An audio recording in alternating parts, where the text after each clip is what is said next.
চিটাগং যদি সাকসেসফুল না হয় ফ্রম বোথ দুইটা পয়েন্ট অফ ভিউ থেকে, একটা হচ্ছে যে চিটাগং আমাদের টোটাল ইন্ডাস্ট্রিয়াল প্রোডাকশনের একটা মেজরিটি অংশ, একটা বড় অংশ চিটাগংকে আমরা করি। সো এখনই কিন্তু অলরেডি প্রায় 30-40% চিটাগং ডিভিশনে আমাদের ইন্ডাস্ট্রিয়ালাইজেশন হয়।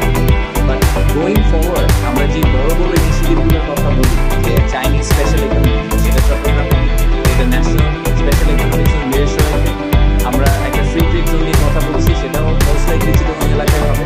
সো সব ম্যানুফ্যাকচারিং যে পাওয়ার হাউসগুলোর কথা বলছি আমরা বাংলাদেশের ভিতরে সবগুলোই কিন্তু চট্টগ্রামে এলাকা। সেটা মেইন কারণ হচ্ছে চট্টগ্রামের বন্দরগুলো। তো বন্দরগুলোকে যদি আমরা সাকসেসফুল করতে না পারি তাহলে এই ফুল master plan will be fail.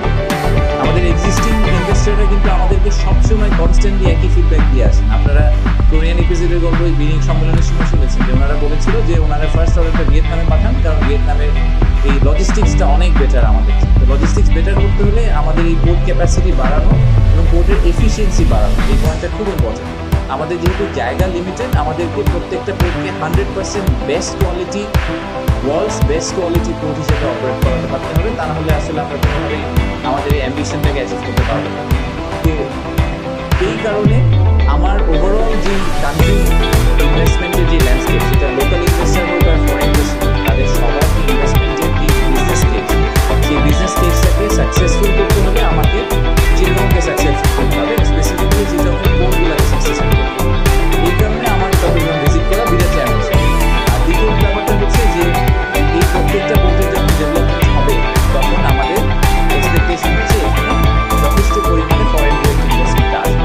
যেগুলো গ্রিনফিল্ড পোর্ট সেগুলোতেও ফরেন ডিরেক্ট ইনভেস্টমেন্ট আসবে, যেগুলো ব্রাউনফিল্ড পোর্ট সেগুলোও আসলে মেশিনারি একটা কমপ্লিটলি একটা ডিফারেন্ট স্টেটাসে চলে গেছে। এখন রোবোটিক আর্ম দিয়ে অনেকে অনেক কিছু করে। আমার সুযোগ হয়েছিল লাস্ট 2 মাসে বিভিন্ন দেশের পোর্ট ঘোরার, সেখানে টেকনোলজি অনেক সামনে চলে গেছে। সেই টেকনোলজি ট্রান্সফারটাও আমাদেরকে করাতে হবে, নলেজ ট্রান্সফারটা করাতে হবে। ইভেনচুয়ালি গোলটা কী হওয়া উচিত যে আমাদের পোর্টে যাওয়া ওয়ার্কার, আমাদের পোর্টে যে লেবারটা আছে, কেন আমরা এটা ভাবতে পারছি না যে আমাদের পোর্টে যে লেবারদেরকে কোনো একটা বিদেশি কোম্পানি ট্রেন করবে, তারা এই লেবারদেরকে নিয়ে গিয়ে রটেনে অপারেট করাবে, ইয়োকোহামাতে অপারেট করাবে, দুবাইতে তাদের নিয়ে যাবে। কারণ আমাদের লেবারকে আমরা এটা তো জানি যে আমাদের লেবারদের I wouldn't say cheap, but I would probably say যে productivity point of view থেকে আমাদের লেবারটার যে cost of our labor is much better than a lot of countries. তাই যদি বলি এই লেবারদেরকে আমরা যদি একই স্কিল লেভেলে নিয়ে আসতে পারি, তাহলে কিন্তু এই লেবারদেরকে আমাদের ভবিষ্যতে তাদেরকে ট্রেন আপ করে এই পোর্ট অপারেশনের পুরো ইন্ডাস্ট্রি, গ্লোবাল যে ইন্ডাস্ট্রি, এটা কিন্তু একটা হিউজ ইন্ডাস্ট্রি। এই গ্লোবাল পোর্ট অপারেটররাই আমাদের লোকজনকে নিয়ে অন্য দেশে পোর্ট অপারেট করা। That should be our vision, our ambition. Indian গভর্নমেন্টের পক্ষে, ইন্ডিয়ান গভর্নমেন্টের জন্য আসলে একটু বড় বাজেট করা এমনি সেন্স মেক করে। সো আপনারা এবার রিলেটিভলি অনেক বেশি প্র্যাগম্যাটিক একটা